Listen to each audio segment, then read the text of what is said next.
Gipakusgan na sa kapulisan ang hot pursuit operation alang sa suspetsadong si alias Limen, kinsa namusil sa iyang kaugalingong asawa nga si alias Jema o sister-in-law o bayaw ni ini makasama nga si alias Rove dito sa may barangay Ubalde, Agdao District ning atong dakbayan sa Davao.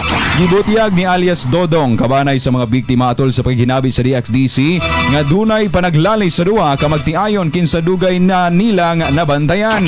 Og sa dihang naibala ni Rove nga dunay pagpanghulga nga dadawatan si Jema, gingong gianhaan ni Rove ang pwesto sa negosyo ni Jema og nalakip pahinuon kini sa Napusilan igo sa abaga og hawag. Sumala pa sa mga kabanay nga hangtod ning kasamtangan. Wala na operahan si Jema kinsa nakahiagom og pinusilan sa luyong nga ulos og sa may dughan. Sumala sab ni Police Major Maria Teresita Gaspan, ang spokesperson sa Davao City Police Office, nga kaalayon ang Barangay Women and Children Protection Desk ug magtunol sila og psychosocial intervention alang sa mga anak sa biktima kinsa nahibalang apektado sab sa insidente.